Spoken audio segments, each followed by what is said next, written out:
कॅप्रिकॉन किंवा मकर वृत्त. ओके, मग वारे आपण बघितलं की या साईडने वाहतात. इथून ट्रॉपिक ऑफ कॅन्सर वरून वारे किंवा ट्रॉपिक ऑफ कॅप्रिकॉन वरून वारे डाव्या बाजूला किंवा वेस्ट साईडला वाढतात, पश्चिम साईडला वाहतात, पूर्वेकडून. ईस्ट कडून वेस्टला वाहतात. हे आपण लास्ट लेक्चरला बघितलं होतं. असे इथून हे जाणारे असतात ते वरती जातात. ही डायग्राम काढून दिलेली आहे तुम्हाला.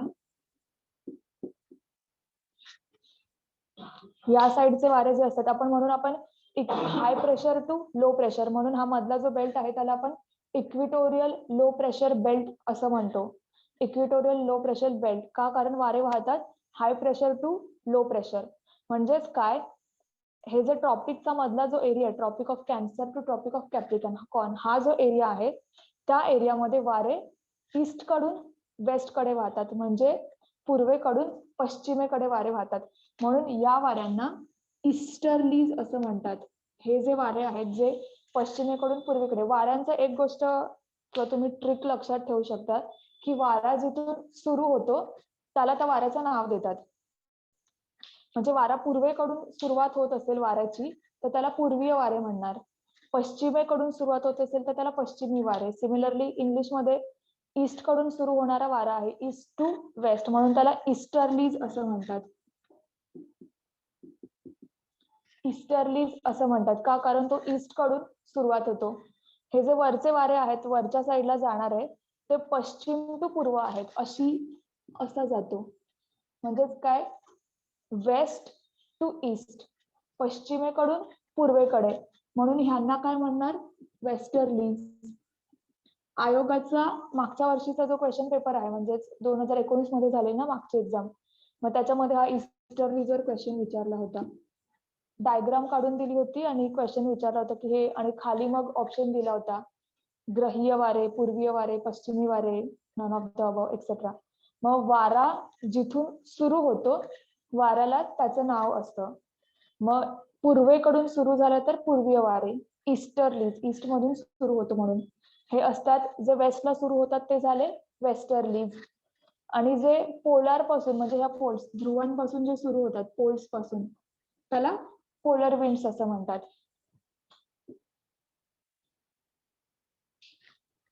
पोलर विंड्स, हे लक्षात ठेवा. हे जे वारे असतात ना tropic of cancer, tropic of कॅप्रिकॉनच्या मध्ये, त्यांना हे पोलर विंड्स हे झाले. आणि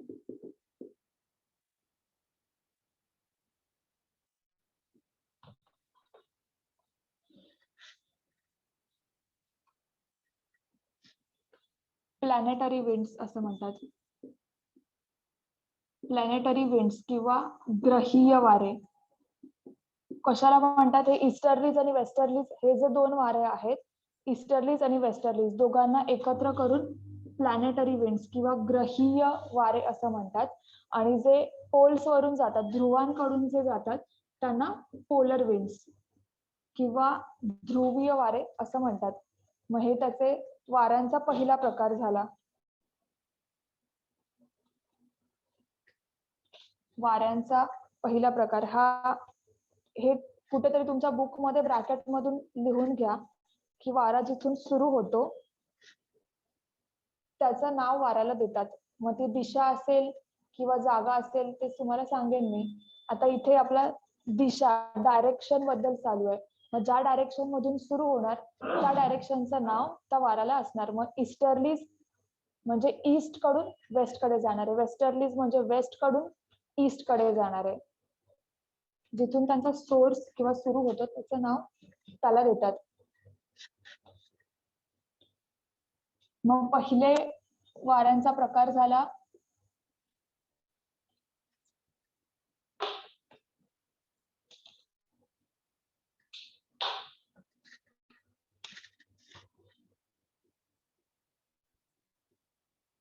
ग्रहीय वारे आणि ध्रुवीय वारे, किंवा इंग्लिश मध्ये बोलणार प्लॅनेटरी विंड किंवा पोलर विंड. ग्रहीय वारे म्हणजे प्लॅनेटरी विंड, ध्रुवीय वारे म्हणजे पोलर विंड्स.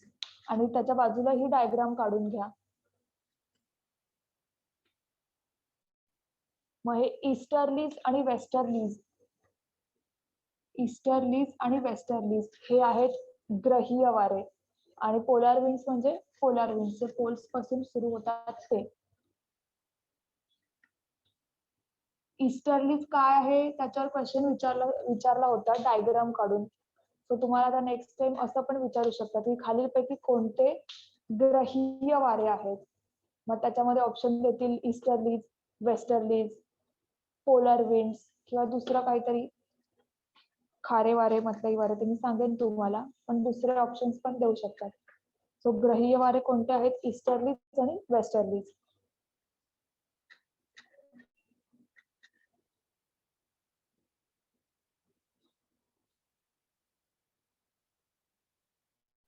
त्याच्यानंतर आपण दुसरा प्रकार बघूया.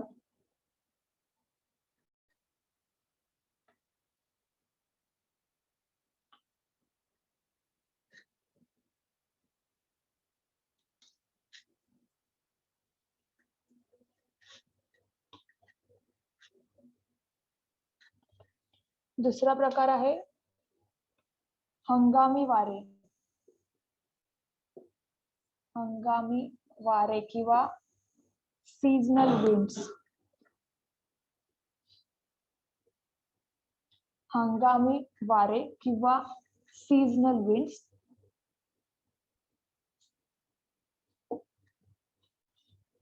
म्हणजेच काय? हंगामी किंवा सीझन, सीझन कोणता म्हणजे आपला पावसाळ्याचा जो सीझन आहे, रेनी सीझन जो आहे त्याचे वारे. मग ते कोणते वारे असतात? मोसमी वारे. मोसमी वारे किंवा मॉन्सून विंड्स असं इंग्लिश मध्ये बोलतात. मोसमी वारे किंवा मॉन्सून विंड्स म्हणजे झालं आपल्या सीझनल विंड्स मध्ये ते येणार मोसमी वारे. मग त्याच्यामध्ये पण दोन प्रकार पडतात. एक आहे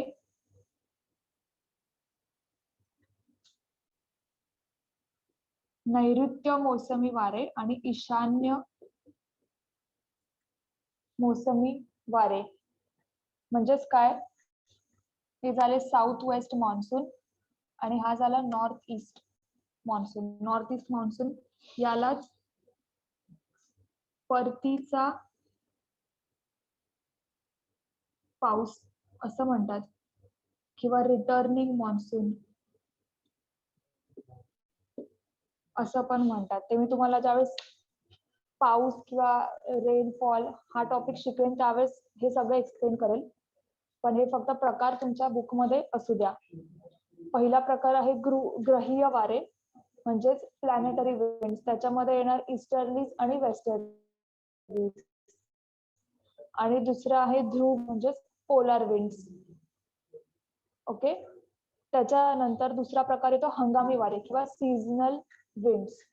मग त्याच्यामध्ये येणार सीझनल विंड, आपल्याकडे पाऊस देणारा एकच सीझन आहे म्हणजेच मॉन्सून सीझन एकच आहे की जो पाऊस देतो. मग त्याच्यामध्ये येणार मोसमी वारे किंवा मॉन्सून विंड्स. मग त्याच्यामध्ये दोन प्रकारचे वारे आपल्याकडे येतात. एक आहे नैऋत्य मोसमी वारे आणि दुसरा आहे ईशान्य मोसमी वारे म्हणजे साऊथ वेस्ट आणि नॉर्थ ईस्ट विंड्स. ओके. ईशान्य मोसमी वाऱ्यांपासून जो पाऊस पडतो त्यालाच बोलतात परतीचा पाऊस किंवा रिटर्निंग मान्सून. हे लिहून घ्या.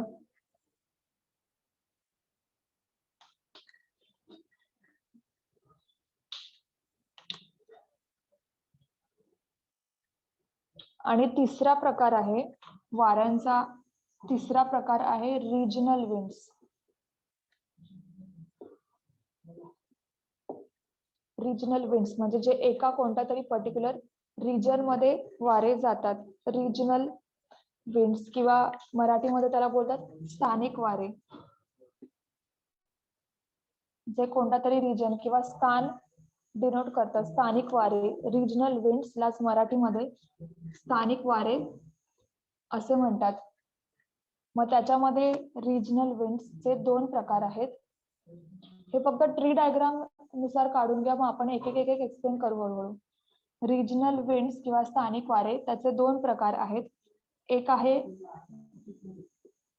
खारे व भूमीय वारे, म्हणजे जे जमीन आणि समुद्रापासून येतात किंवा जमीन आणि समुद्राच्या कनेक्शन मुळे जे वारे तयार होतात. मग एक पहिला प्रकार आहे खारे आणि भूमीय वारे.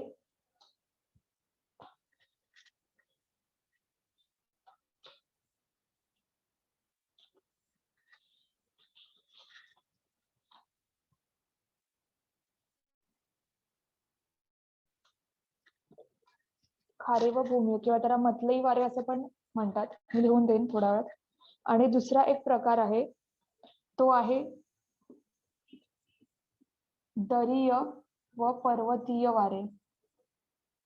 म्हणजे जे दरीपासून सुरू होतात ते दरीय वारे, पर्वतापासून सुरुवात होतात ते पर्वतीय वारे. असे त्यांचे प्रकार लिहून घ्या.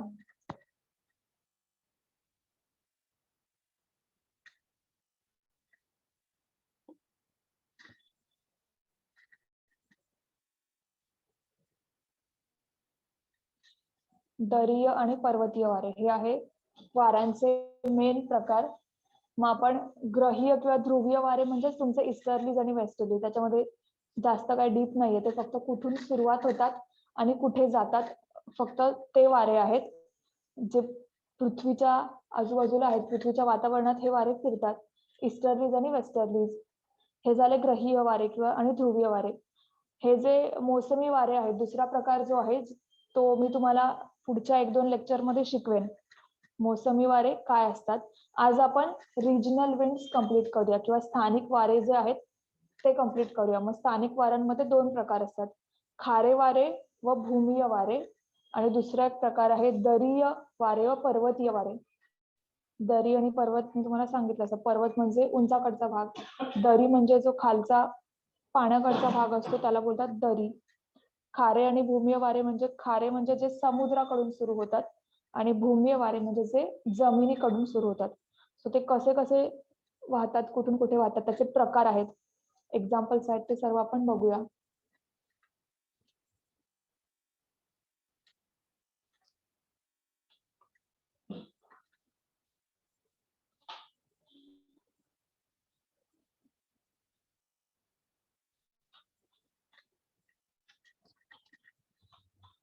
ओके.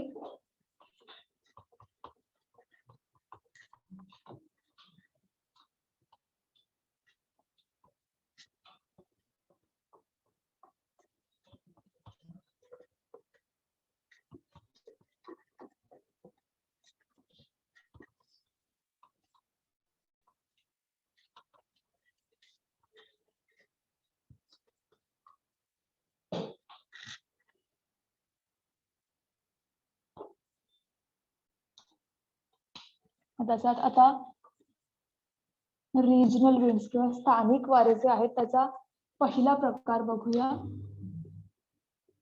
खारे वारे आणि भूमीय वारे. भूमीय वारेलाच दुसरा एक शब्द आहे मतलई वारे. मतलई वारे भूमीय वाऱ्यांनाच म्हणतात. आता खारे वारे जे असतात ते दिवसा वाहतात, डे टाइम मध्ये. आणि भूमीय किंवा मतलई वारे जे असतात ते रात्री वाहतात, नाईट टाइम मध्ये.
खारे वारे जे आहेत ते दिवसा वाहतात.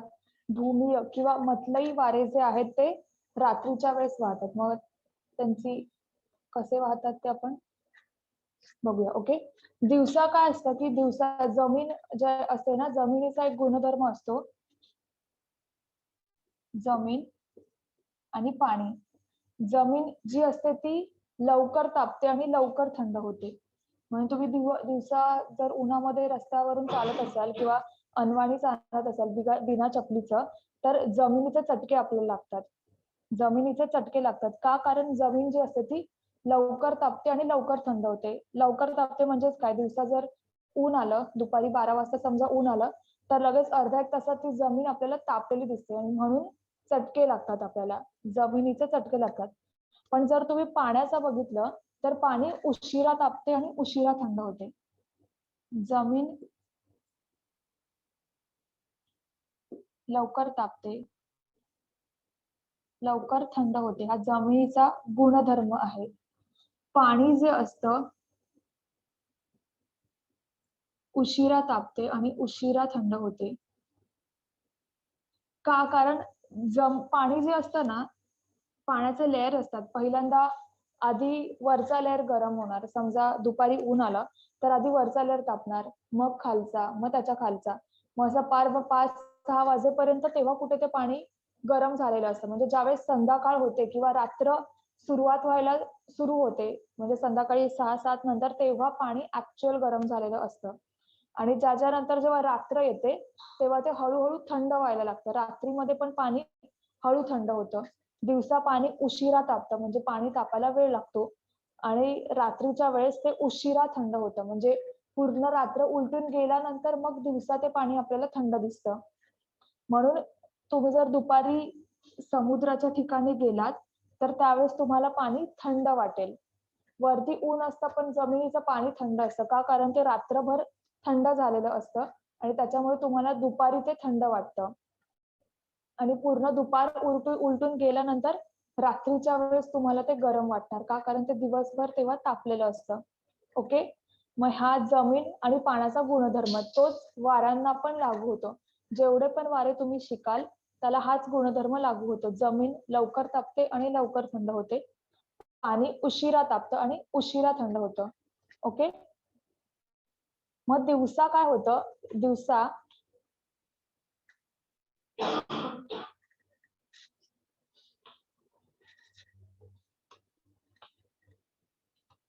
आता समजा ही तुमची जमीन आहे.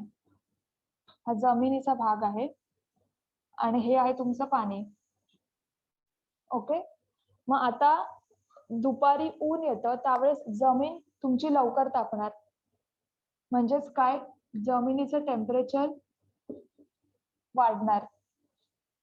टेम्परेचर वाढलं म्हणजेच काय? टेम्परेचर आणि प्रेशरचं तुम्हाला काय सांगितलं? टेम्परेचर वाढलं तर प्रेशर कमी होणार. टेम्परेचर वाढलं की प्रेशर कमी होणार. हे जमिनीच्या बाबतीत. पण पाण्याच्या बाबतीत काय होणार? पाणी कंपॅरेटिव्हली लेट तापणार. म्हणजे पाणी त्यावेळेस ज्यावेळेस जमीन प्रॉपर तापलेली असते त्यावेळेस पाणी कंपॅरेटिव्हली थंड असतं. म्हणजे पाण्याचं टेम्परेचर कमी असतं. टेम्परेचर कमी म्हणजेच काय? प्रेशर जास्त. मग आता जमिनीवर प्रेशर कमी आहे म्हणजे लो प्रेशर क्रिएट होणार. पाण्याचं प्रेशर जास्त आहे म्हणजे हाय प्रेशर क्रिएट होणार. आणि वारे कुठून कुठे वाहतात? High pressure to low pressure. म्हणजे पाण्याकडून जमिनीकडे जाणार. पाणी तुमचं हाय प्रेशरला आहे, जमीन लो प्रेशरला आहे, म्हणून वारे वाहणार high pressure to low pressure. म्हणजे समुद्राकडून जमिनीकडे वारे वाहणार. म्हणून त्यांना खारे वारे असं म्हणतात. खारे का? कारण जमिनीचं समुद्राचा जो खारेपणा असतो तो पाण्याबरोबर किंवा त्या वाऱ्याबरोबर वाहून नेला जातो. तुम्ही जर दुपारच्या वेळेला बीचवर गेलात किंवा समुद्राच्या ठिकाणी वगैरे गेलात त्यावेळेस वारा तुमच्याकडे येताना तुम्हाला दिसेल. तुमच्याकडे हवा येताना दिसेल आणि त्या हवेबरोबर थोडी रेती पण येते, थोडं मीठ पण येतं. मग तुमचा चेहरा ऑइली स्किन जी असते ती तेवढी दमट बनते. कशामुळे बनते? का? कारण तुमचं जे हवा असते ती समुद्राकडून जमिनीकडे येत असते दिवसा. म्हणून त्याला खारे वारे असं म्हणतात.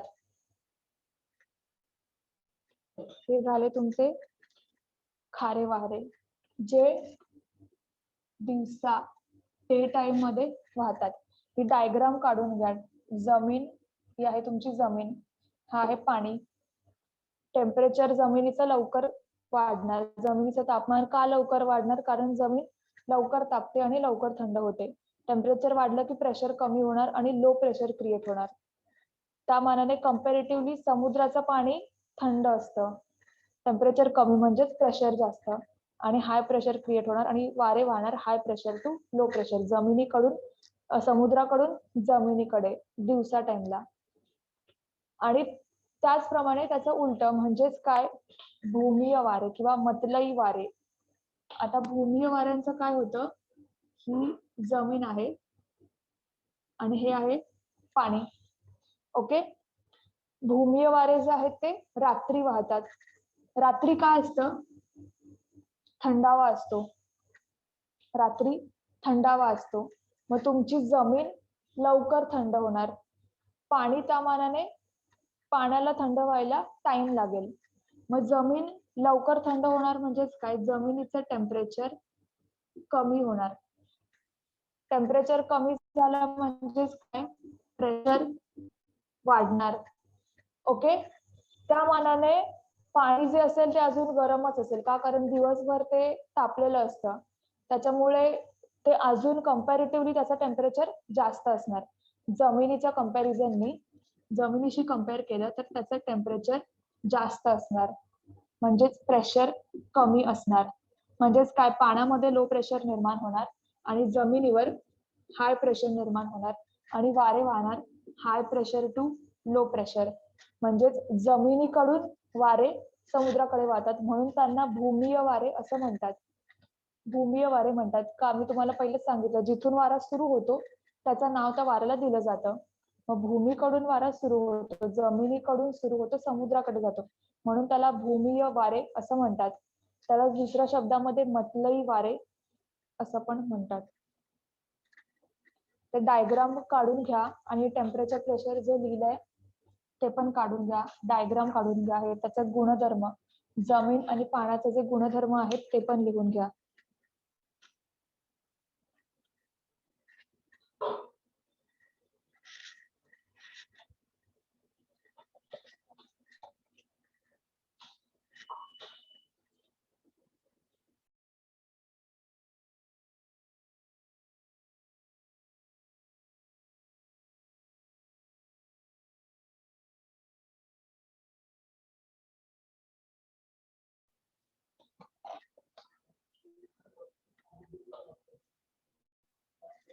हे झाले तुमचे खारे वारे आणि भूमीय वारे. हे लक्षात ठेवा, खारे वारे जे असतात ते दिवसा वाहतात, भूमीय वारे रात्रीच्या वेळेस वाहतात. खारे वारे जे असतात ते समुद्राकडून जमिनीकडे जातात. भूमीय वारे जे असतात ते जमिनीकडून समुद्राकडे जातात. हा झाला वाऱ्यांचा पहिला प्रकार, खारे वारे आणि मतलई वारे. आता आपण दुसरा प्रकार बघूया, दरीय वारे आणि पर्वतीय वारे.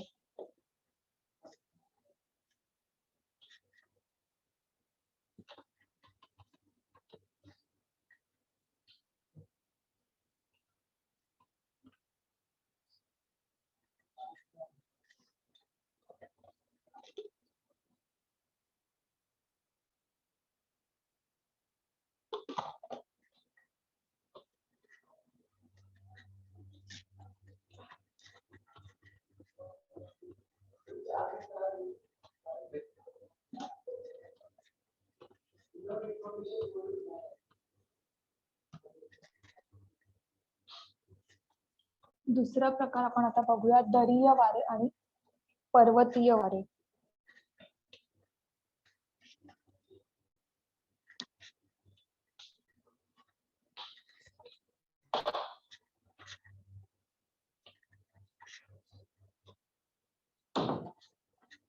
त्याच्यावर हा लेक्चर झाला की तुम्ही लगेच वाऱ्यांवरचा जो टॉपिक आहे, आयोगाने कोणते कोणते प्रश्न विचारले वाऱ्यांशी रिलेटेड, तर लगेच बघायचं, म्हणजे तुमचे कन्सेप्ट लगेच क्लिअर होतील.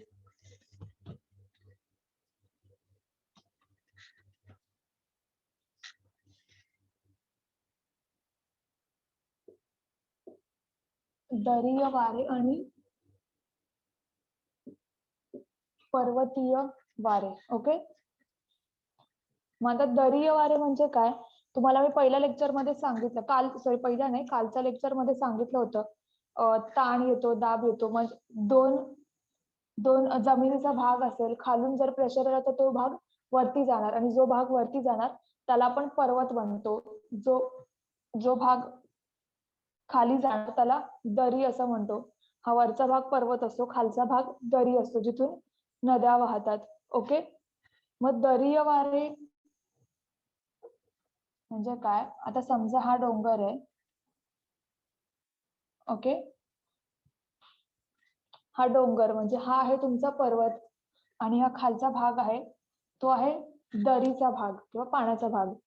आता असा सूर्य आहे, दिवसा ज्या वेळेस सूर्य येतो त्यावेळेस पहिले कोणता भाग तापणार, पहिले हा वरचा भाग तापणार. का, कारण ह्याचा एरिया कमी आहे, त्याच्यामुळे हा भाग पहिले तापणार.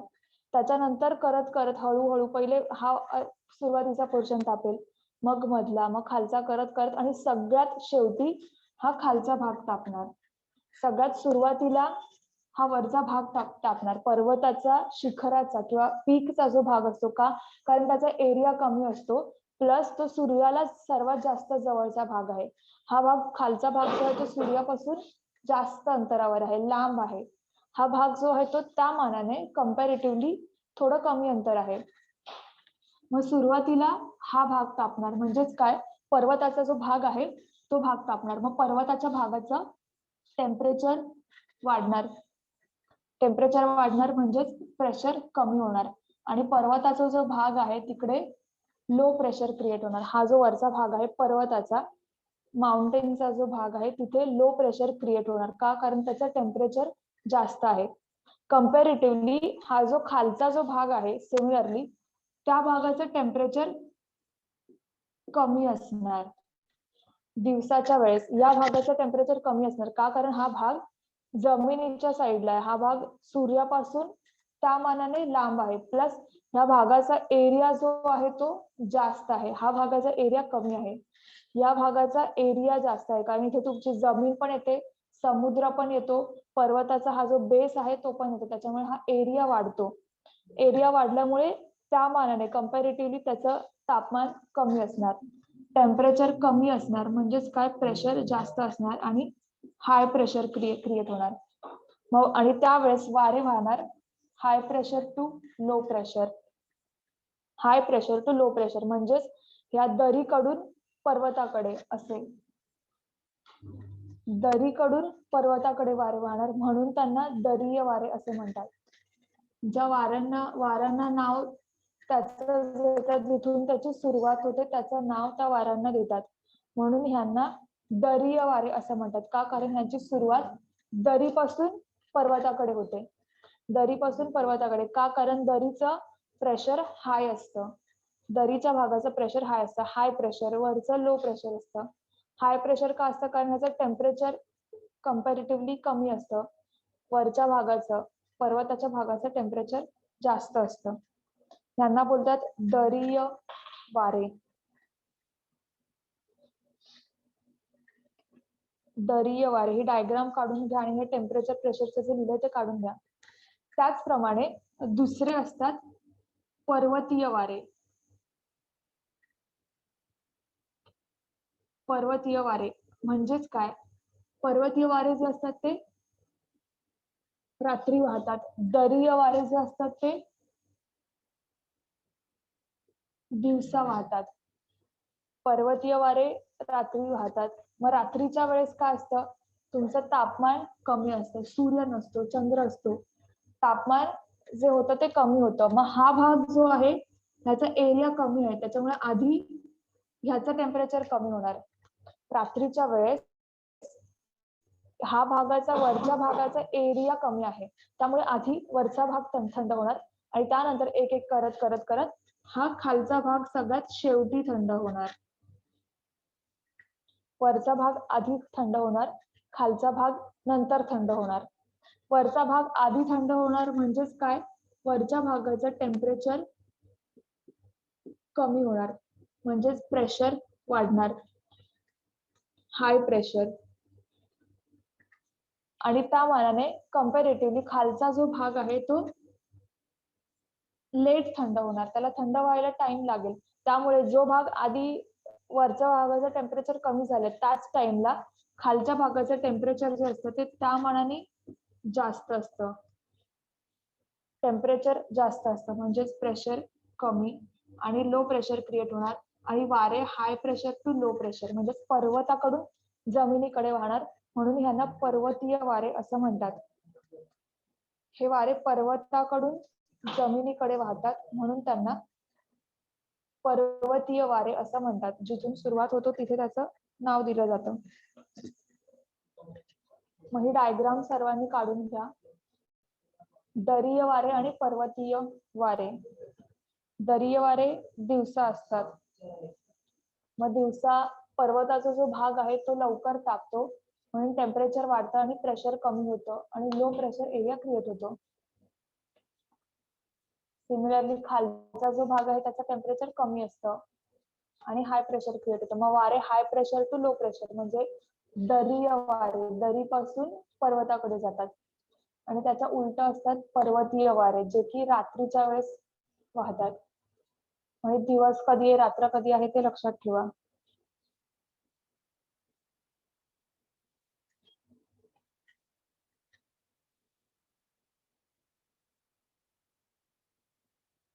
त्याचं एक्सप्लेनेशन जे मी डायग्राम मध्ये काढलंय टेम्परेचर जास्त कमी एरोज काढून ते तुम्ही एक्सप्लेन करून सेंटेन्स मध्ये लिहा म्हणजे ते तुम्हाला लक्षात राहणार.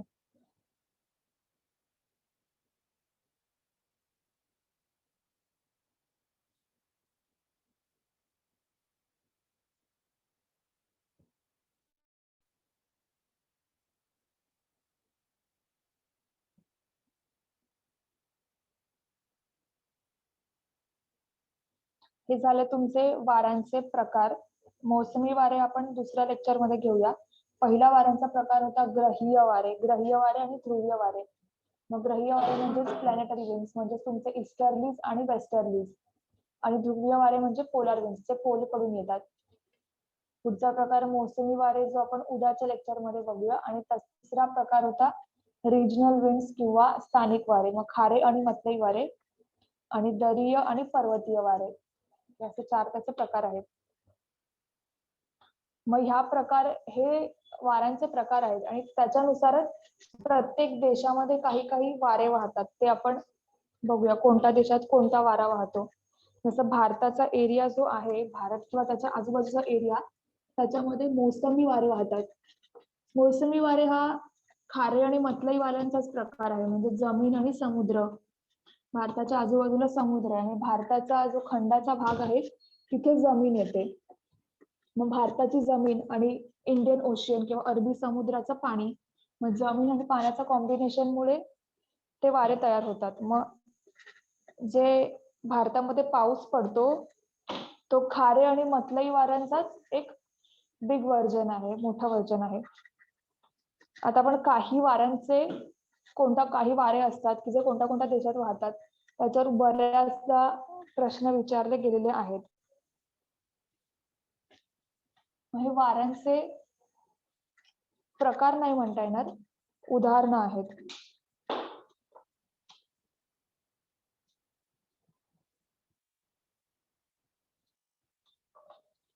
वाऱ्यांची उदाहरणं आहेत की जे वेगवेगळ्या देशांमुळे वाहतात.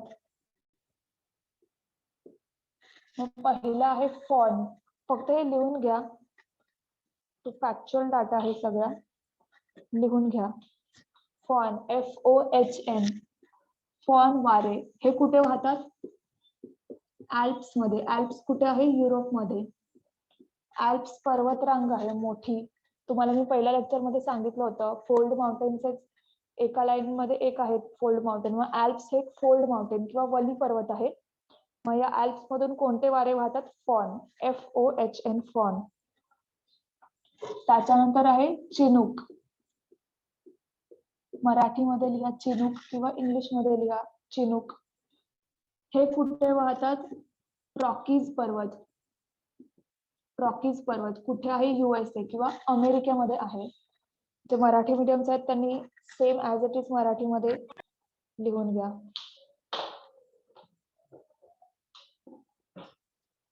दुसरा वार आहे चिनूक. चिनूक मराठीमधून पण चिनूक असंच लिहिणार. कुठे वाहतात रॉकीज पर्वतरांग. रॉकीज पर्वतरांग कुठे आहे? अमेरिकेमध्ये आहे, USA मध्ये आहे. त्याच्यानंतर आहे सॅन्टा अना, SANTA, सॅन्टा आना. सॅन्टा आना कुठे आहे? Same Rockies, USA. रॉकीज पर्वतरांग जी आहे USA मध्ये, तिथेच आहे सॅन्टा आना, रॉकीज, USA. त्याच्यानंतर एक आहे खमसीन.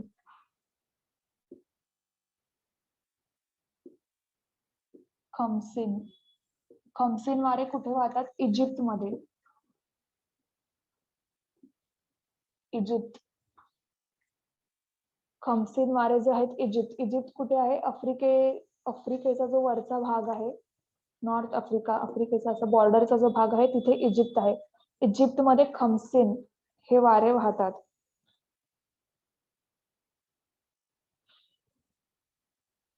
त्यानंतर आहे सामून. सामून, SAMOON, सामून. मराठीमध्ये नॉर्मल सामून असं लिहितात. हे कुठे वाहतात? इराण मध्ये, IRAN, इराण. सामून हे वारे वाहतात इराण मध्ये. त्यानंतर आहे झोंडा, ZONDA किंवा मराठीमध्ये झोंडा असं लिहितात. कुठे आहे? अर्जेंटिना.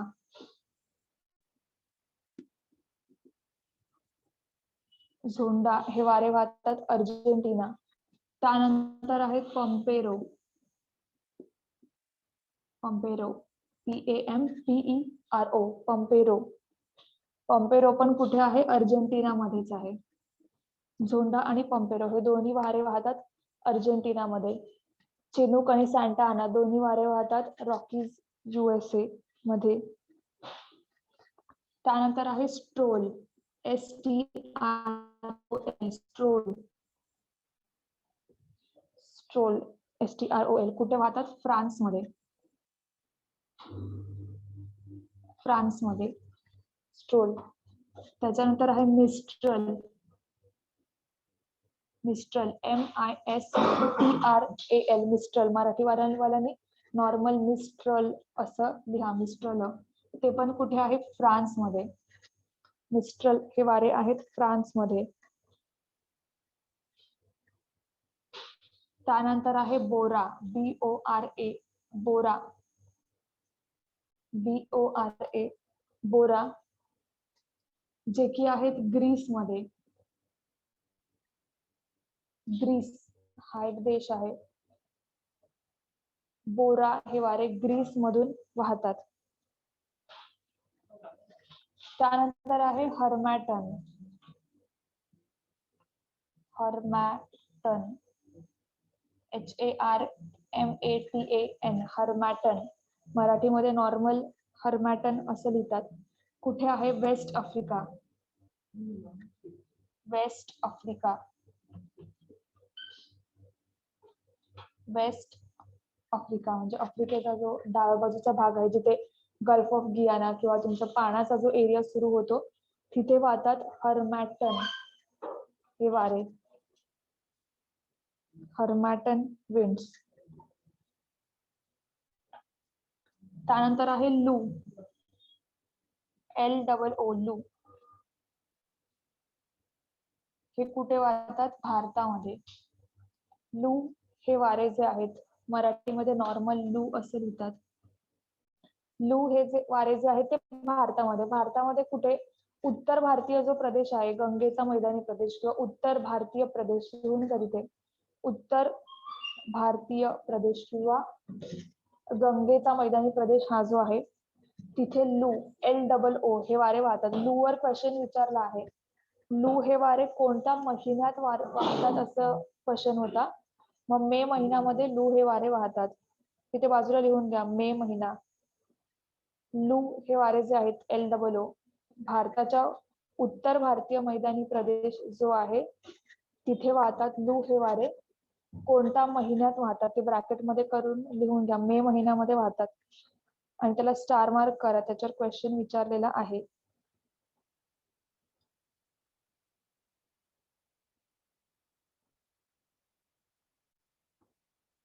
हे झाले तुमचे वाऱ्यांचे एक्झाम्पल्स की कोणत्या कोणत्या देशात कोणते कोणते वारे वाहतात. तुम्हाला अजून जर कुठे वारे भेटले तर तिथे या लिस्ट मध्ये एक एक ऍड करत जायचं.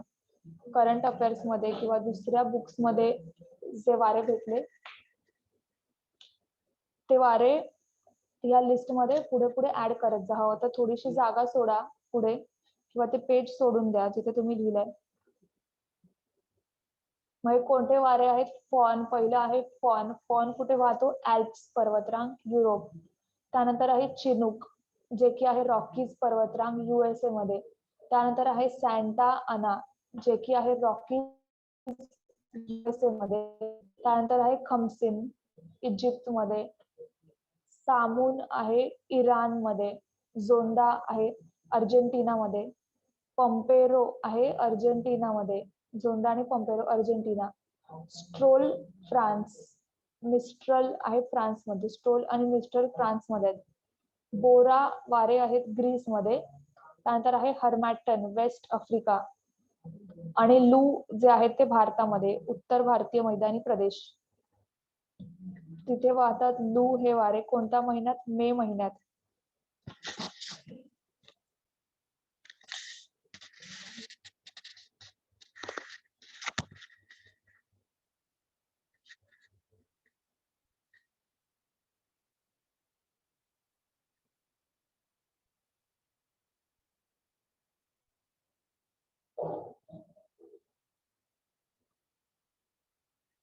ओके.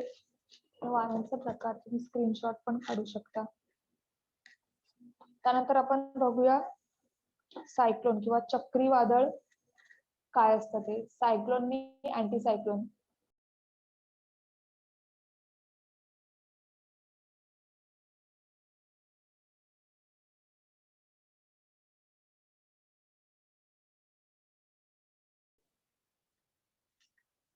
चक्रीवादळ काय असतं ते बघूया. हे प्रकार लिहा. अजून एक दोन ठिकाणी किंवा दुसऱ्या ठिकाणी तुम्हाला बाकी प्रकार आढळले तर ते ह्याच्यामध्ये ऍड करत जायचे.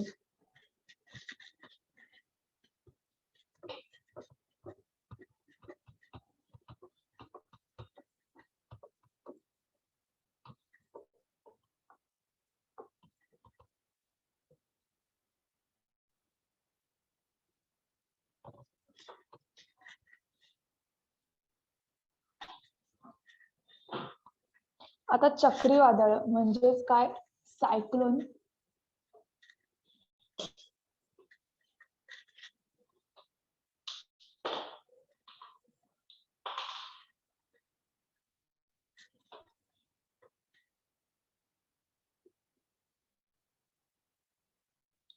सायक्लोन आणि अँटी सायक्लोन.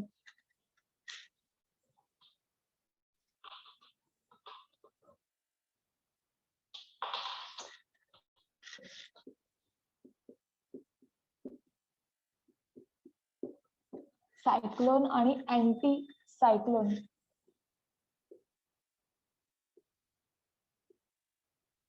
मराठीमध्ये त्याला बोलतात आवर्त वारे आणि प्रत्यावर्त वारे.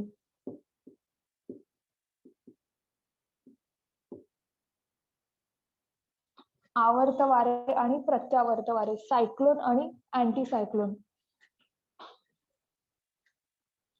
ते कसे कसे जातात ते बघूया. सायक्लोन म्हणजे काय. आता समजा हा असा हवेचा एरिया असतो. सायक्लोन म्हणजेच काय. बेसिकली हा हवेचा हवा जी असते ती अशी डिनोट करते एकावर एक एकावर एक. हा असा पूर्ण समजा हवेचा एरिया आहे. त्यावेळेस हा मधला जो भाग आहे तो लो प्रेशर एरिया क्रिएट करतो. मधला जो भाग आहे तो लो प्रेशर एरिया क्रिएट करतो आणि बाहेरचा भाग आहे तो हाय प्रेशर एरिया क्रिएट करतो. आणि वारे वाहतात high pressure to low pressure. म्हणजे बाहेरच्या भागातून आतमध्ये जेव्हा वारे जातात असे बाहेरच्या भागातून आतमध्ये, बाहेरचा भाग हाय प्रेशर आहे, मधला जो सर्कल आहे तो भाग आहे लो प्रेशर, म्हणजे मध्ये लो प्रेशर क्रिएट होतं, बाहेर हाय प्रेशर क्रिएट होतो. त्यावेळेस वारे high pressure to low pressure वाहतात, त्याला बोलतात सायक्लोन किंवा आवर्त वारे.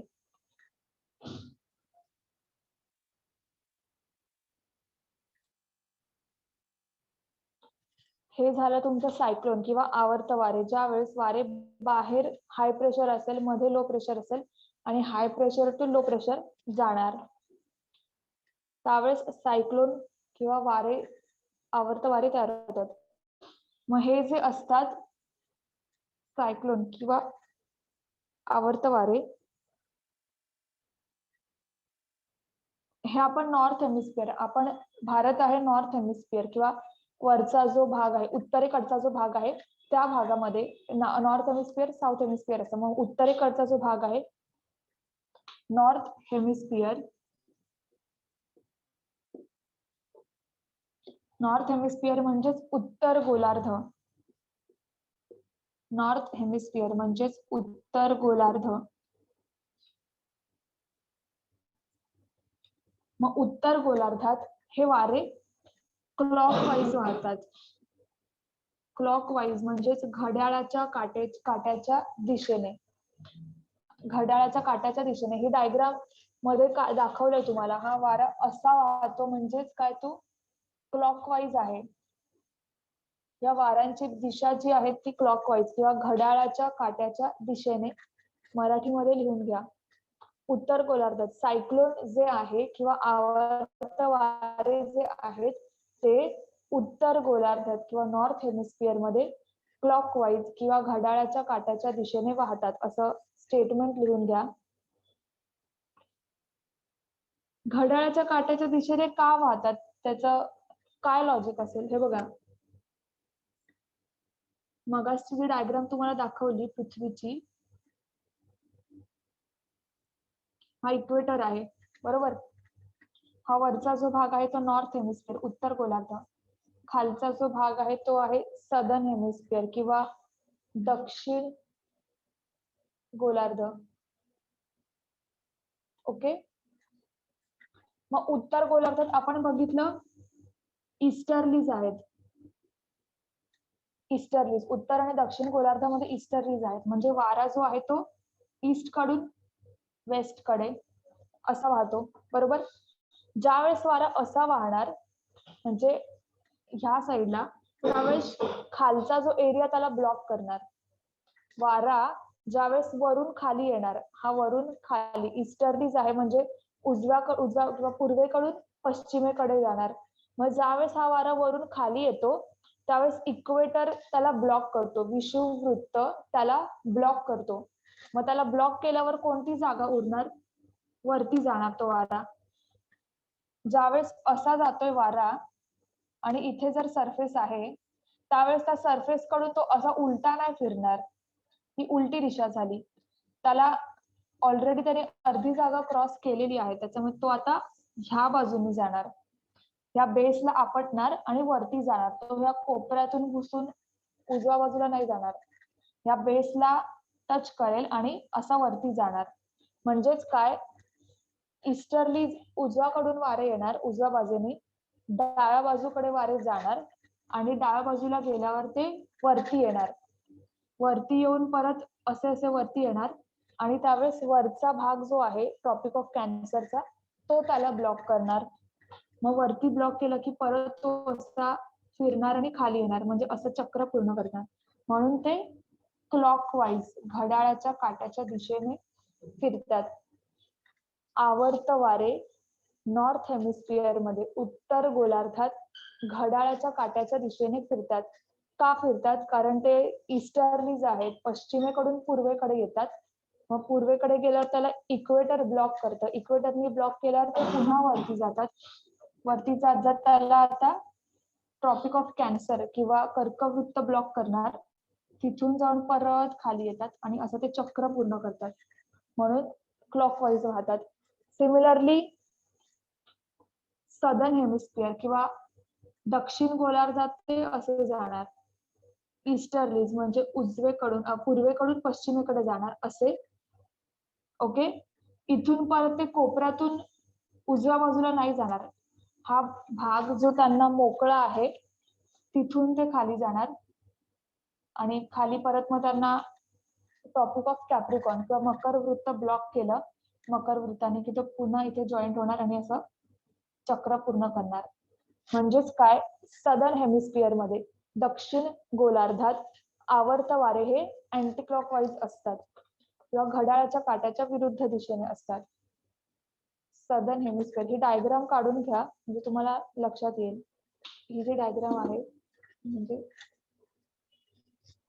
लॉजिक लावू शकता तुम्ही कुठून कुठे वारे वाहतात कसे वाहतात.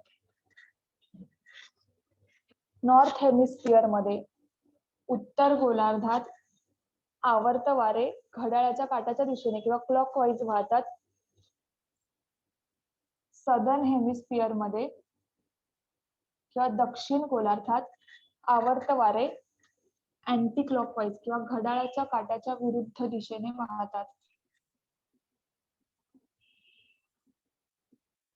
अँटी क्लॉकवाईज किंवा घड्याळाच्या काट्याच्या विरुद्ध दिशेने वाहतात.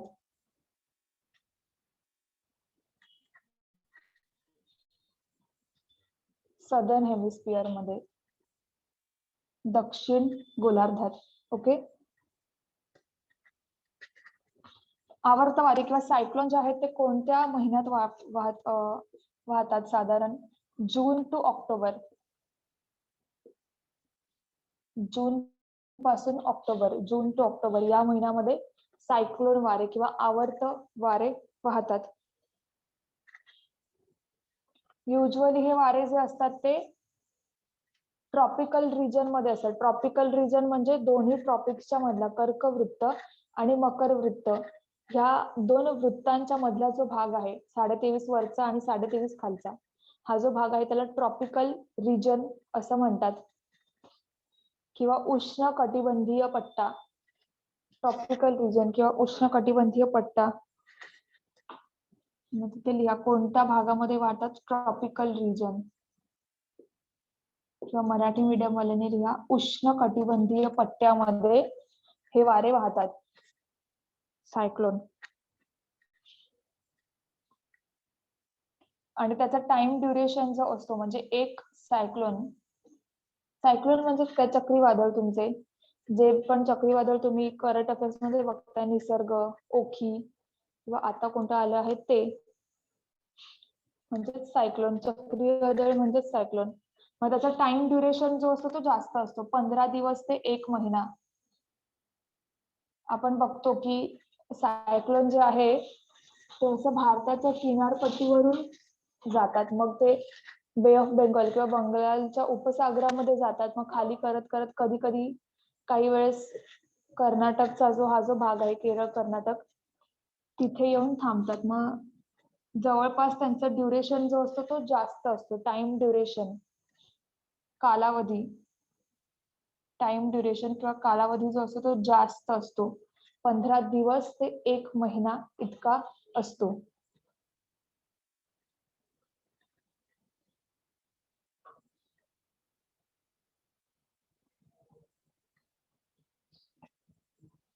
आणि त्याच्या विरुद्ध असतं अँटी सायक्लॉन. अँटी सायक्लोन किंवा प्रत्यावर्त वारे.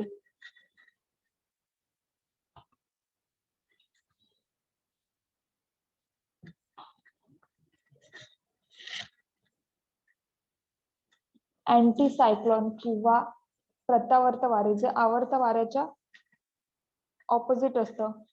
म्हणजेच काय, आवर्त वारे उत्तर गोलार्धात क्लॉकवाईज वाहतात. अँटी सायक्लोन कसं असतं माहितीये का?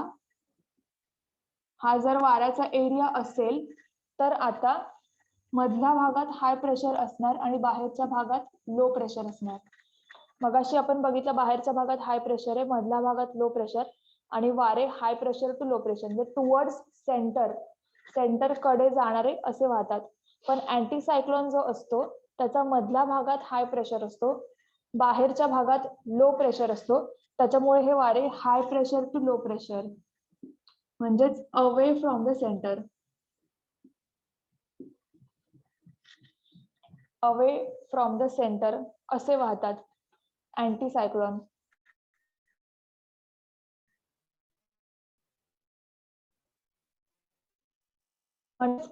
सायक्लोन जे चक्रीवादळ करतं. डिव्हास्टेशन म्हणजे काय, आजूबाजूच्या एरियाची तोडफोड, पाणी जे असतं ते किनाऱ्यालगतची जी घरं असतात ची नासधूस होते, मानवहानी, जीवितहानी, वित्तहानी एक्सेट्रा. हे होतं तुमच्या चक्रीवादळामुळे किंवा सायक्लोनमुळे. पण अँटी सायक्लोन जो असतो तो थोडा सौम्य प्रकारचा असतो, शांत असतो. अँटी सायक्लोन शांत असतो, म्हणून अँटी सायक्लोन आपल्याला आपल्या एरियामध्ये कधी बघायला मिळत नाही. कारण अँटी सायक्लोन जो असतो तो ट्रॉपिकच्या वरच्या भागामध्ये येतो. आपल्याला अँटी सायक्लोन बघायला मिळत नाही, आपल्याला फक्त सायक्लोन किंवा चक्रीवादळ बघायला मिळतं. म्हणून आपण या शब्दाशी जास्त परिचित आहोत किंवा फॅमिलियर आहोत. अँटी सायक्लोनशी कोणते लोक जास्त फॅमिलियर असतील, जे नॉर्थ मध्ये चायना, रशिया इथे जे लोक राहतात ते अँटी सायक्लोनशी जास्त फॅमिलियर असतील. अँटी सायक्लोन मध्ये काय होतं, हाय प्रेशर जो असतो तो मध्ये क्रिएट होतो, बाहेरच्या बाजूला लो प्रेशर असतो, वारे high pressure to low pressure असे वाहतात. मग समजा नॉर्थ हेमिस्फिअर मध्ये सायक्लोन क्लॉकवाईज आहे, घड्याळाच्या काट्याच्या दिशेने आहे. कसं आहे ते मी तुम्हाला सांगितलं लॉजिक. मग अँटी सायक्लोन जो आहे, अँटी सायक्लोन नॉर्थ हेमिस्फिअर मध्ये अँटी क्लॉकवाईज असतो. अँटी सायक्लोन प्रत्यावर्त वारे काय उत्तर गोलार्धात, नॉर्थ हेमिस्फिअर मध्ये उत्तर गोलार्धात घड्याळाच्या काट्याच्या विरुद्ध दिशेने वाहतात. तुम्हाला लक्षात फक्त सायक्लोनचं ठेवायचं. सायक्लोनचं लक्षात ठेवलं की बरोबर अँटी सायक्लोनचं त्याचं उलट करत जायचं. ते प्रत्येक लक्षात ठेवायची गरज नाही. लक्षात तुम्हाला थोडा स्मार्ट स्टडी करायचं, अगदी सगळं पाठ नाही करत बसायचं. सायक्लोनचं लक्षात ठेवलं की बरोबर अँटी सायक्लोन लक्षात राहतो. ओके. सायक्लोन जर नॉर्थ हेमिस्फिअर मध्ये उत्तर गोलार्धामध्ये क्लॉकवाईज असेल, तर अँटी सायक्लोन उत्तर गोलार्धामध्ये अँटी क्लॉकवाईज असतो, घड्याळाच्या काट्याच्या विरुद्ध दिशेने असतो. जर तुमचा सायक्लोन आवर्त वारे सायक्लोन जो आहे ते दक्षिण गोलार्धात सदर्न हेमिस्फिअर मध्ये अँटी क्लॉकवाईज असेल, तर तुमचा अँटी सायक्लोन जो असतो तो सदर्न हेमिस्फिअर मध्ये किंवा दक्षिण गोलार्धामध्ये क्लॉकवाईज येणार. म्हणजे तुमच्या सायक्लोनच्या उलट, सायक्लोनच्या उलट. सायक्लोन जे असतात ते ट्रॉपिकल रिजन मध्ये असतात, ट्रॉपिकल रिजन किंवा उष्ण कटिबंधीय पट्ट्यामध्ये असतात. मग तुमचा अँटी सायक्लोन जो असतो तो सब ट्रॉपिकल रिजन मध्ये असतो. सब ट्रॉपिकल रिजन किंवा समशीतोष्ण, समशीतोष्ण पट्टा किंवा सब ट्रॉपिकल रिजन म्हणजे ट्रॉपिक ऑफ कॅन्सरच्या वरचा भाग, ट्रॉपिक ऑफ कॅप्रिकॉर्न किंवा मकर वृत्ताच्या वरचा, कर्कवृत्ताच्या वरचा, मकर वृत्ताच्या खालचा हा जो भाग आहे त्याला सब ट्रॉपिकल रिजन. तुम्हाला सांगितलं sub tropical low pressure belt असा होता तो. सब ट्रॉपिकल रिजन म्हणजे ह्या ट्रॉपिक्सच्या वरचा आणि ट्रॉपिकच्या खालचा समशीतोष्ण पट्ट्यामध्ये आढळतात.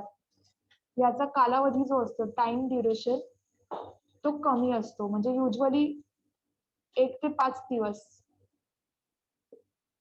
1 ते 5 दिवस, 1 to 5 days, 1 ते 5 दिवस असा ह्याचा कालावधी असतो. ओके. हे झालं तुमचं सायक्लोन आणि अँटी सायक्लोन, प्रत्यावर्त वारे आणि आवर्त वारे आणि प्रत्यावर्त वारे. सायक्लोन आणि अँटी सायक्लोन, आवर्त आणि प्रत्यावर्त वारे मध्ये डायग्राम काढून घ्या. High pressure to low pressure. Cyclone मध्ये वारे जे असतात ते एका सेंटरकडे असतात, म्हणून चक्रीवादळ तुम्ही बघितलं असेल गोल गोल फिरतो आणि मध्ये असतो तो सेंटर असतो, म्हणजे टुवर्ड्स सेंटर असे सायक्लोन किंवा चक्रीवादळे असतात. अँटी सायक्लोन जे असतात ते अवे फ्रॉम द सेंटर. जर सायक्लोन तुमचं हानी करत असेल तर अँटी सायक्लोन जे असतात ते सौम्य असतात, सौम्य वारे असतात. सायक्लोन किंवा चक्रीवादळ हे हानी करणारे वारे असतात. डिवास्टेशन.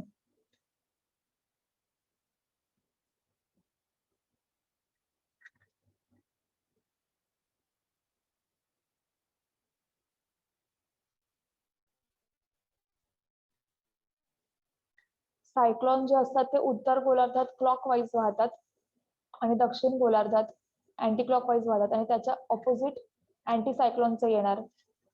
सायक्लोन जे असतात ते जून टू ऑक्टोबर मध्ये वाहतात. Anti cyclone usually Russia, China हा जो एरिया आहे म्हणजे सब ट्रॉपिकल रिजनचा जो एरिया आहे तिथे वाहतात आणि तिथे हिवाळ्याच्या वेळेस वाहतात. हिवाळा म्हणजे काय, डिसेंबर जानेवारी हा जो एरिया आहे तेव्हा वाहतात. तिथे लिहून घ्या.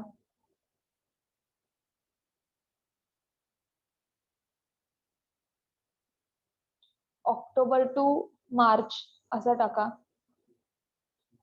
अँटी सायक्लोन चा जो वेळ असतो ऑक्टोबर टू मार्च अशी त्याची वेळ असते, लिहून घ्या ती.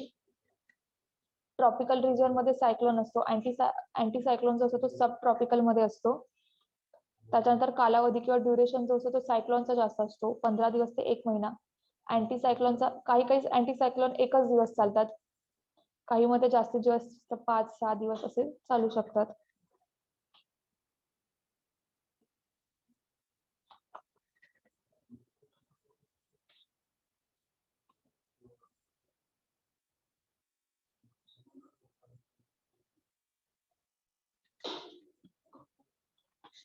ओके, आपण आता भारतामध्ये सायक्लोन कसा तयार होतो किंवा त्याचं लॉजिक काय आहे, भारतामध्ये सायक्लोन निर्माण होण्यामागचं लॉजिक काय आहे ते बघूया.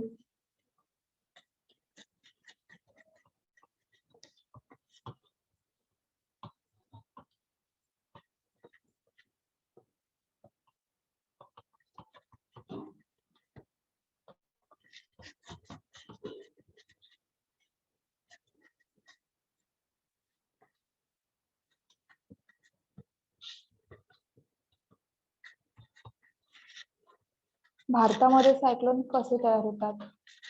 आता भारताचा हा जो एरिया आहे बे ऑफ बेंगॉलचा आणि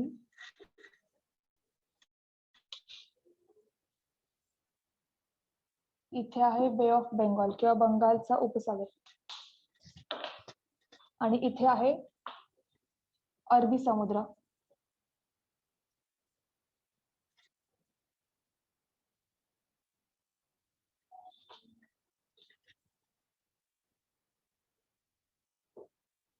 ओके, हा आहे बे ऑफ बेंगॉल किंवा बंगालचा उपसागर, हा आहे अरबी समुद्र. आता बे ऑफ बेंगॉल मध्ये जाणाऱ्या नद्या जास्त आहेत, नद्यांचं प्रमाण जास्त, जसे की इथून तुमची गंगा जाणार, महानदी, गोदावरी, कृष्णा, कावेरी, इथून ब्रह्मपुत्रा नदी येणार. म्हणजेच काय, समुद्राचं पाणी असतं खारट पाणी असतं आणि नद्यांचं प्रमाण, बे ऑफ बेंगॉल मध्ये जाणाऱ्या नद्यांचं प्रमाण जास्त आहे. नद्यांचं पाणी असतं फ्रेश वॉटर, म्हणजे नॉर्मल पाणी जे आपण पितो, फ्रेश वॉटर. समुद्राचं पाणी असतं खारट, नद्यांचं पाणी असतं फ्रेश वॉटर. मग इथे खारट प्लस फ्रेश हा जो एरिया आहे ना, तिथे समुद्राचं खारट पाणी, सलाईन वॉटर आणि नद्यांनी आणलेलं फ्रेश वॉटर हे मिक्स होणार. म्हणजेच काय, समुद्राच्या पाण्याचा जो खारटपणा आहे ना, सॅलिनिटी किंवा खारटपणा किंवा क्षार म्हणू शकता, ते कमी होतात. का कमी होतात, कारण ह्या खारटपणामध्ये आता नॉर्मल पाणी मिक्स झालंय, त्याच्यामुळे त्याचा खारटपणा किंवा सॅलिनिटी जी आहे ती कमी होते बे ऑफ बेंगॉलच्या पाण्यामध्ये. सिमिलरली जर तुम्ही बघितलं अरबी समुद्र, तर अरबी समुद्रामध्ये वाहत येणाऱ्या नद्यांचं प्रमाण फार कमी आहे. एकतर पहिली गोष्ट म्हणजे इथे सह्याद्री आहे, तर त्या नद्यांना वाहायला जागा नाहीये, त्याच्यामुळे त्या नद्यांना जागा नसल्यामुळे त्या एकमुखी नद्या आहेत. आपण लेक्चर मध्ये बघितलं होतं, सिंगल फ्लोईंग रिव्हर आहेत त्या, त्यांना डिस्ट्रीब्युटरीज नाही आहेत किंवा वितरिका काय बोलतात त्याला, उपनद्या नाहीयेत, उपनद्या पण नाहीयेत आणि डिस्ट्रीब्युटरीज नाहीयेत, सिंगल फ्लोईंग रिव्हर आहेत आणि त्या पण कमी एरिया जाणार. त्याच्यामुळे एकतर ह्या इथे 2-3 नद्या आहेत आणि महाराष्ट्रातून जाणाऱ्या छोट्या छोट्या नद्या आहेत. बाकी अदरवाईज जर तुम्ही बघाल इथे, तिथे सगळे बीच दिसतात. गोव्याला, अलिबागला, रायगड, सिंधुदुर्ग हे सगळं बीचचा एरिया आहे. सिमिलरली कर्नाटक, केरळ हा जो एरिया तिथे सगळे बीचेस आहेत जास्त करून. नद्या, समुद्रात जाणाऱ्या नद्यांचं प्रमाण कमी आहे. त्याच्यामुळे अरबी समुद्राचं पाणी जे आहे ते ह्याच्या तुलनेत खारटच राहणार, खारट राहणार. ह्याचा खारटपणा कमी नाही होणार का, कारण इथे येणाऱ्या नद्यांचं प्रमाण फार म्हणजे फार कमी आहे. ज्या नद्या इथे जातात, जसं की त्यांचा एरिया म्हणजे लांबी जास्त आहे, सह्याद्री पर्वतापासून किंवा हिमालयातून येणाऱ्या नद्या आहेत, जास्त प्रमाणात लांबी आहे, त्याच्या डिस्ट्रीब्युटरी जास्त आहेत, उपनद्या जास्त आहेत. त्याच्यामुळे इथे ऍड होणारं पाणी, मिक्स होणारं पाण्याचं प्रमाण खूप जास्त आहे आणि त्यामुळे बे ऑफ बेंगॉलचा खारटपणा कमी होतो पाण्याचा. कम्पॅरेटिव्हली अरबी समुद्राचा खारटपणा तसाच राहतो. म्हणजे तुम्ही आता सायन्सचं लेक्चर जर काय बघितलं असेल, सायन्स वगैरे झालं असेल, सायन्स मध्ये एक प्रोजेक्ट आहे 8वी का 9वीच्या स्टेट बोर्ड मध्ये. असे 2 ग्लास घ्यायचे, ते एका ग्लास मध्ये नॉर्मल पाणी टाकायचं, एका ग्लास मधल्या पाण्यामध्ये सॉल्ट किंवा मीठ ऍड करायचं, वॉटर प्लस सॉल्ट, आणि दोघं गॅसवर ठेवायचं आणि बघायचं कोणतं पाणी लवकर तापतं. म्हणजे फ्रेश वॉटर जे असतं ते लवकर तापतं आणि ज्या पाण्यामध्ये सॉल्ट असतं किंवा खारट पाणी असतं ते उशिरा तापतं. मग जर सेम प्रयोग जर आपण इथे लावला तर ज्या पाण्यामध्ये खारटपणा कमी आहे ते लवकर तापणार आणि ज्या पाण्यामध्ये खारटपणा जास्त आहे ते उशिरा तापणार. ओके. आणि सायक्लोन ज्यावेळेस निर्माण होतं ना, सायक्लोन किंवा चक्रीवादळ निर्माण होतं, त्याच्यासाठी एक कंडिशन आहे की पाण्याचं टेम्परेचर हे जास्त असायला हवं, तेव्हा सायक्लोन निर्माण होणार. सायक्लोन निर्माण होण्यासाठी एक कंडिशन आहे, ती कंडिशन अशी की पाण्याचं टेम्परेचर जे आहे ते जास्त असायला हवं. जास्त पाणी, जास्त टेम्परेचर जास्त कधी असणार, ज्यावेळेस त्याच्यामध्ये फ्रेश वॉटर ऍड होणार तेव्हा. म्हणजेच काय, बे ऑफ बेंगॉलच्या पाण्याचं तापमान किंवा बे ऑफ बेंगॉलचं पाणी जे आहे ते लवकर तापतं. कम्पॅरेटिव्हली अरबी समुद्राचं पाणी आहे ते कमी तापतं, उशिरा तापतं. का, कारण ह्याच्यात खारटपणा जास्त आहे, या पाण्यात खारटपणा कमी आहे. ओके. आणि म्हणून जेवढे पण आपण करंट अफेअर्स मध्ये तुम्ही बघाल किंवा कुठे पण सायक्लॉन्स बघाल, ओखी चक्रीवादळ किंवा कोणतेही सायक्लॉन्स असतील, ते जास्त करून बे ऑफ बेंगॉल मध्येच तयार होतात आणि तिथून फिरून फिरून फिरून फिरून मग इथे येतात. इथून येऊन म्हणजे भारताच्या अरबी समुद्रामध्ये येऊन आणि ओमान किंवा येमेनला जाणारी जी चक्रीवादळ आहेत त्याचं प्रमाण फार कमी आहे. पण बे ऑफ बेंगॉल मध्ये तयार होणाऱ्या चक्रीवादळांचं प्रमाण जास्त आहे. का, कारण हे पाणी लवकर तापतं आणि सायक्लोन निर्माण होण्यासाठी, चक्रीवादळ निर्माण होण्यासाठी कंडिशन पाणी लवकर तापलं पाहिजे, पाणीचं टेम्परेचर जास्त पाहिजे. म्हणून तुम्ही जे पण बघाल सायक्लोन्स, मॅक्सिमम सायक्लोन्स बे ऑफ बेंगॉल मध्ये तयार होतात आणि तिथून फिरून फिरून मग ते ह्या बाजूला कुठेतरी येतात. ओके. हे आहे प्रॅक्टिकली भारताच्या आजूबाजूला चक्रीवादळ कसे तयार होतात. मगाशी आपण जे थिअरी बघितली ना त्याचं हे प्रॅक्टिकल होतं. ओके. हे एक्सप्लेनेशन नाही दिलंय कुठेच, पण तुम्ही तुमच्या क्लिअरिटीसाठी तुम्हाला शिकवलं मी. डायग्राम काढून घ्या तुमच्या बुक मध्ये.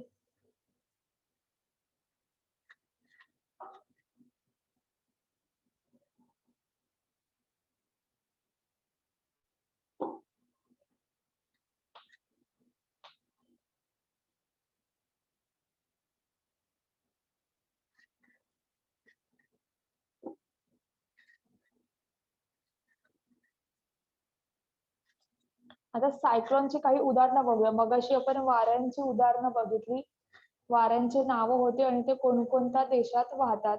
कोणकोणत्या खंडात वाहतात ते वारे आपण बघितले.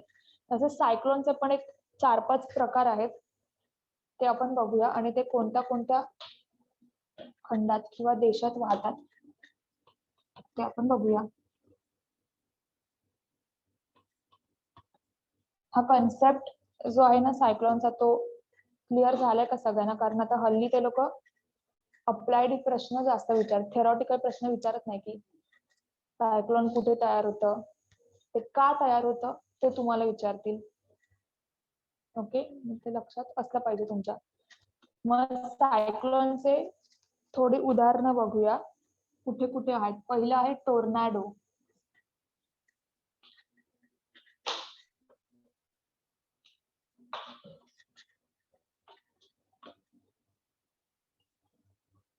टोर्नाडोज, TORNADO, मराठीमध्ये पण त्याला टोर्नाडो असंच म्हणतात, TORNADO,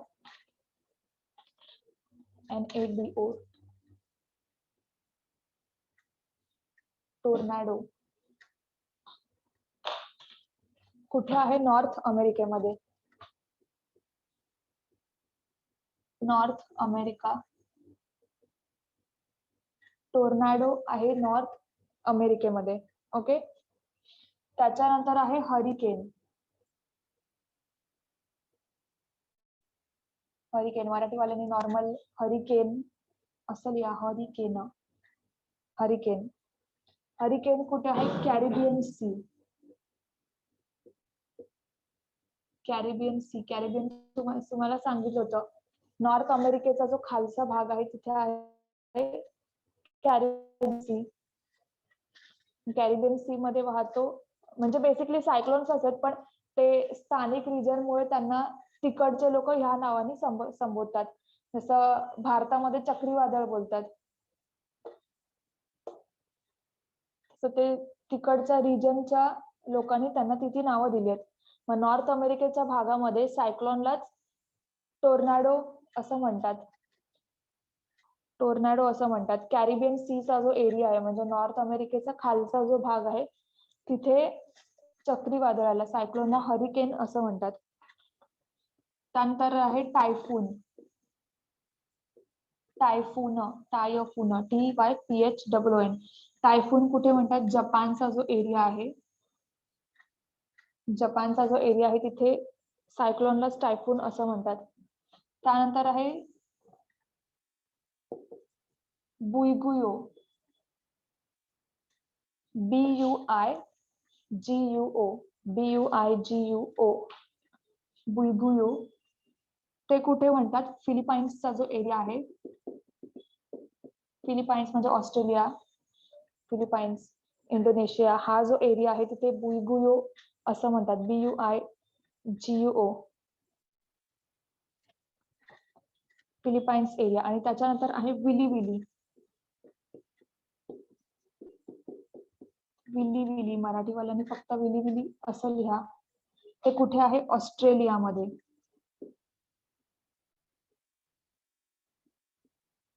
विली विली आहे ऑस्ट्रेलियाच्या रिजन मध्ये.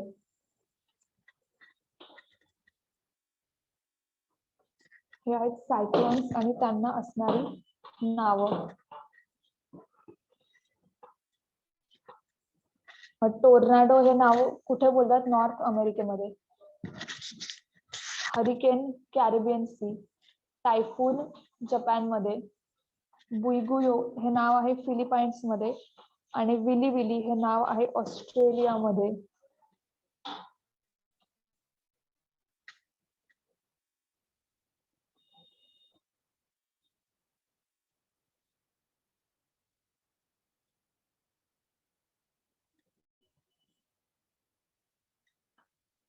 हे झालं तुमचं सगळं सायक्लोन बद्दलची माहिती किंवा आवर्त वारे, प्रत्यावर्त वारे याबद्दलची माहिती. आता आपण काही टर्म्स बघूया, जसं की कंडेन्सेशन म्हणजे काय, सापेक्ष आर्द्रता, निरपेक्ष आर्द्रता म्हणजे काय ते बघूया. त्याचं डेफिनेशन वगैरे विचारली जाते.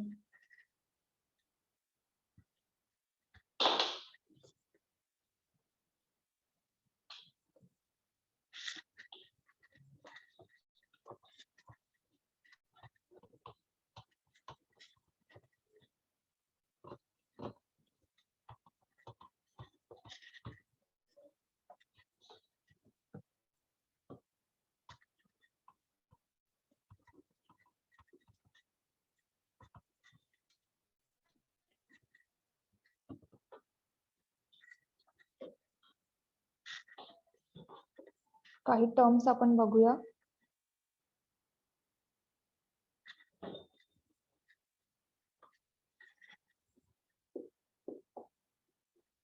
सापेक्ष आर्द्रता म्हणजेच रिलेटिव्ह ह्युमिडिटी.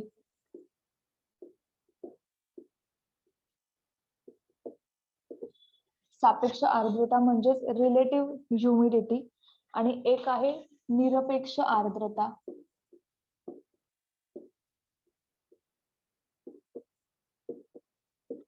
निरपेक्ष आर्द्रता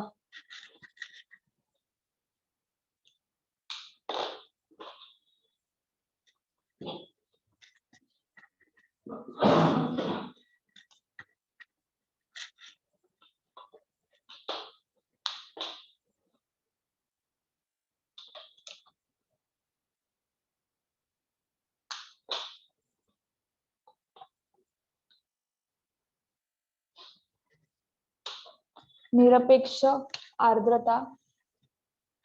सापेक्ष आर्द्रता म्हणजे रिलेटिव्ह ह्युमिडिटी आणि निरपेक्ष आर्द्रता म्हणजे absolute humidity.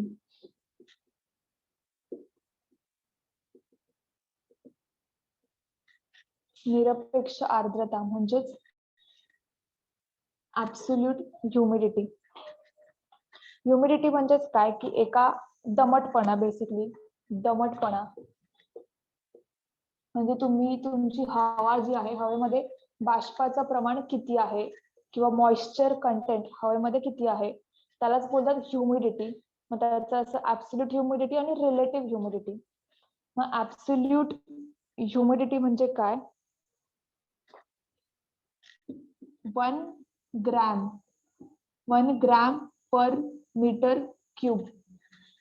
1 gram per metre cube हवा म्हणजे हवेचा छोटासा पोर्शन असेल, 1 ग्रॅम पर मीटर क्यूब एवढ्या भागामध्ये असलेलं बाष्पाचे प्रमाण. 1 ग्रॅम पर मीटर क्यूब या एवढ्या हवेमध्ये असणारे बाष्पाचे प्रमाण त्याला बोलतात absolute humidity. 1 gram per metre cube इतक्या हवेमध्ये अवेलेबल असणारे बाष्पाचे प्रमाण त्याला बोलतात ऍब्सोल्यूट ह्युमिडिटी. आणि रिलेटिव्ह ह्युमिडिटी म्हणजे काय? रिलेटिव्ह म्हणजे काय? रिलेशन आहे. दोन कोणत्या तरी भाग आहेत त्यांचं रिलेशन आहे त्याला बोलतात रिलेटिव्ह ह्युमिडिटी. मग कशाचं रिलेशन येणार? मग रिलेटिव्ह ह्युमिडिटी म्हणजे काय? ऍब्सोल्यूट ह्युमिडिटी म्हणजेच निरपेक्ष आर्द्रता. निरपेक्ष आर्द्रता अपॉन हवेची बाष्प धारण करण्याची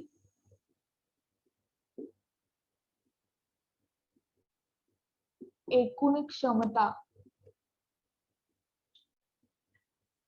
हवेची बाष्प धारण करण्याची एकूण क्षमता. सी निरपेक्ष आर्द्रता म्हणजे काय? 1 ग्रॅम पर मीटर क्यूब हवेमध्ये म्हणजे छोटासा काही प्रमाण आहे त्या हवेमध्ये अवेलेबल असलेलं बाष्प. मग ते कमी पण असू शकतं, जास्त पण असू शकतं, पण जेवढं अवेलेबल आहे ते त्याला बोलतात ऍब्सोल्यूट ह्युमिडिटी. आणि दुसरं आहे रिलेटिव्ह ह्युमिडिटी किंवा सापेक्ष आर्द्रता म्हणजेच काय? ऍब्सोल्यूट ह्युमिडिटी म्हणजे जेवढं बाष्पाचं प्रमाण सध्या अवेलेबल आहे ते अपॉन बाष्प धारण करण्याची एकूण क्षमता म्हणजे त्याची कॅपॅसिटी किती आहे. Actual availability. ऍब्सोल्यूट ह्युमिडिटी म्हणजे काय? अवेलेबल किती आहे, आता सध्या अवेलेबल किती आहे त्याला बोलतात ऍब्सोल्यूट ह्युमिडिटी अपॉन बाष्प धारण करण्याची एकूण क्षमता म्हणजे त्याची कॅपॅसिटी किती आहे. म्हणजे सध्या अवेलेबल असू शकतं, ते कमी असू शकतं. समजा 20 असेल अवेलेबल. तुम्ही जर ड्राय एरियामध्ये गेलात, राजस्थानच्या एरिया किंवा गुजरातच्या एरियामध्ये गेलात त्यावेळेस तिथे बाष्पाचं प्रमाण जे तिथे अवेलेबल असेल ते समजा असेल 100 पैकी 20. मग त्यावेळेस ऍब्सोल्यूट ह्युमिडिटी किती येणार? 20. 1 ग्रॅम पर मीटर क्यूब मध्ये अवेलेबल बाष्पाचं प्रमाण म्हणजे येणार 20. आणि रिलेटिव्ह ह्युमिडिटी काय येणार? ऍब्सोल्यूट ह्युमिडिटी अपॉन बाष्प धारण करण्याची एकूण क्षमता मग ऍब्सोल्यूट ह्युमिडिटी म्हणजे अवेलेबल किती आहे 20, आणि एकूण क्षमता म्हणजे टोटल त्याची कॅपॅसिटी किती आहे 100. हा त्याचा डिफरन्स असणार. निरपेक्ष आर्द्रता किंवा ऍब्सोल्यूट ह्युमिडिटी 20 येणार, आणि रिलेटिव्ह ह्युमिडिटी जी आहे ती 20/100, त्याचा जो काही रेशो असेल तो येईल. हा ऍब्सोल्यूट आणि रिलेटिव्ह मधला फरक आहे.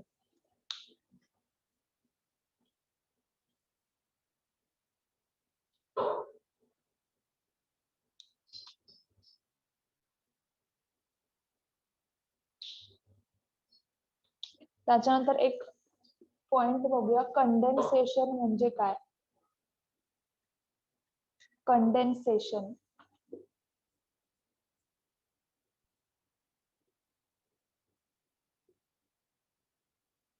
कंडेन्सेशन मराठीमध्ये त्याला संप्लवन असं म्हणतात, किंवा दुसरी काही टर्म तुम्हाला आठवत असेल तर या. कंडेन्सेशन मराठीमध्ये संप्लवन असं म्हणतात. कंडेन्सेशन म्हणजेच काय, की हवेमध्ये समजा मॉइश्चर असेल खूप सारं, तर एक पॉइंटला असं होतं की त्या मॉइश्चरचं प्रॉपर पाण्यामध्ये रूपांतर होतं. जसं तुम्ही सायन्सचं एक्सपेरिमेंट बघितलं असेल की असं पातेलं आहे, त्याच्यातून वाफ जाते, आणि इथे त्या पातेल्यावर समजा झाकण ठेवलं तर वाफ सगळी त्या पातेल्यावर जमणार आणि एक पॉइंटला त्याचं पाण्यामध्ये रूपांतर होतं. त्याच प्रोसेसला बोलतात कंडेन्सेशन. ओके, मराठीमध्ये संप्लवन असं म्हणतात. म्हणजे ज्या वेळेस बाष्प किंवा ह्युमिडिटी जी आहे त्याचं पाण्यामध्ये, बाष्पाचे पाण्यात किंवा जलामध्ये रूपांतर होण्याची जी प्रक्रिया आहे त्याला बोलतात कंडेन्सेशन.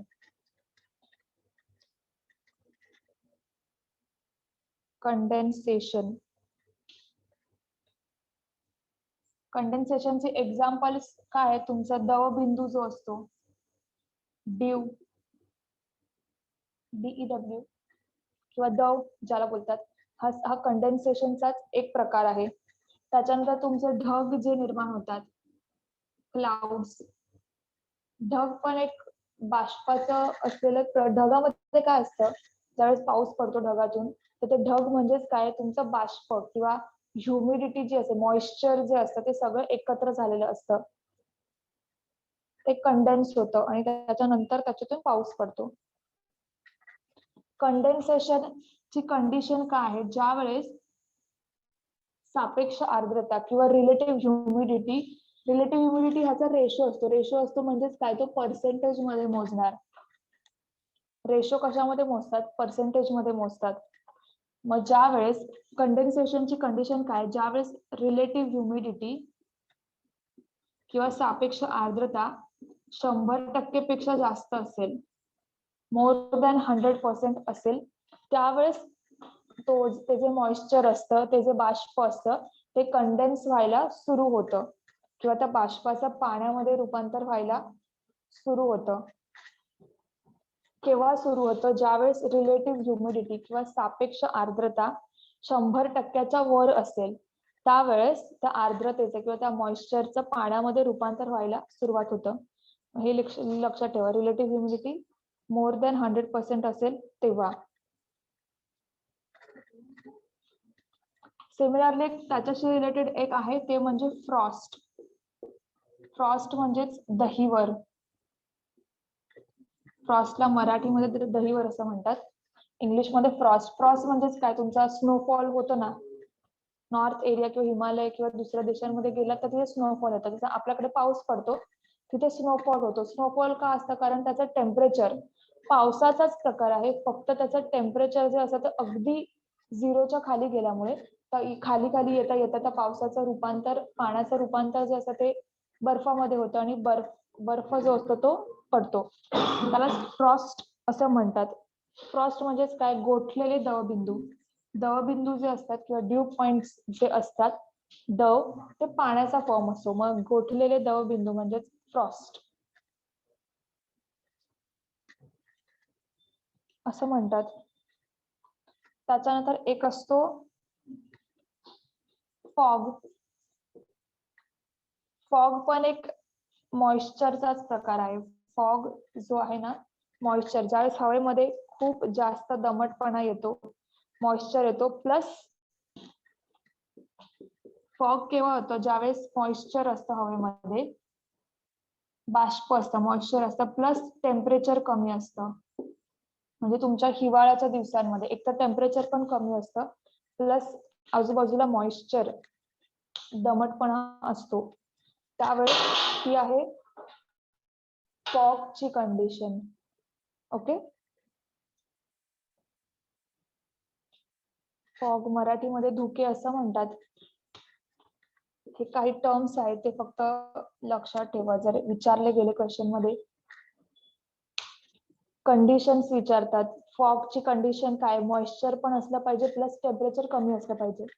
कंडेन्सेशनची कंडिशन काय? ज्यावेळेस रिलेटिव्ह ह्युमिडिटी 100% पेक्षा जास्त होते. ऍब्सोल्यूट ह्युमिडिटी म्हणजे काय? 1 ग्रॅम पर मीटर क्यूब एवढ्या भागामध्ये असलेलं बाष्पाचं प्रमाण, त्याला बोलतात ऍब्सोल्यूट ह्युमिडिटी. रिलेटिव्ह ह्युमिडिटी म्हणजे काय? ऍब्सोल्यूट ह्युमिडिटी म्हणजे जेवढं अवेलेबिलिटी आहे ते आपण त्याची कपॅसिटी, एकूण बाष्प धारण करण्याची क्षमता, ह्याला बोलतात रिलेटिव्ह ह्युमिडिटी. ओके, सो कोणाला काही क्वेश्चन आहे का? आज शिकवलेल्या टॉपिक बद्दल कोणाला काही प्रश्न आहे का?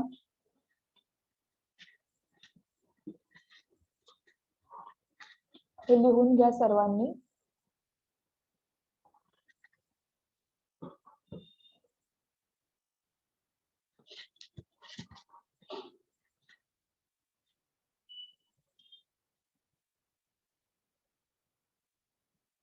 ओके, सो आपण इथे थांबूया.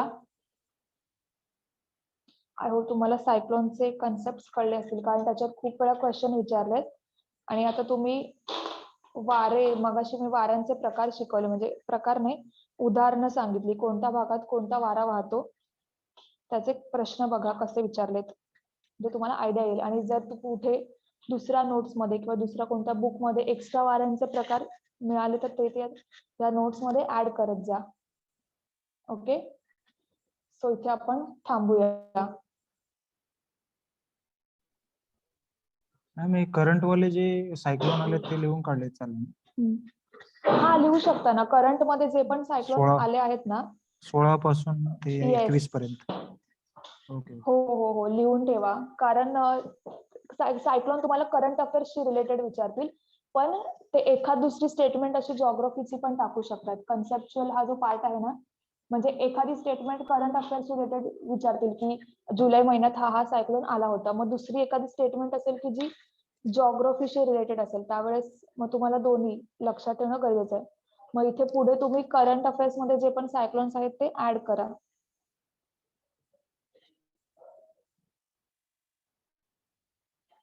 ओके, अजून काय क्वेश्चन आहे कोणाला?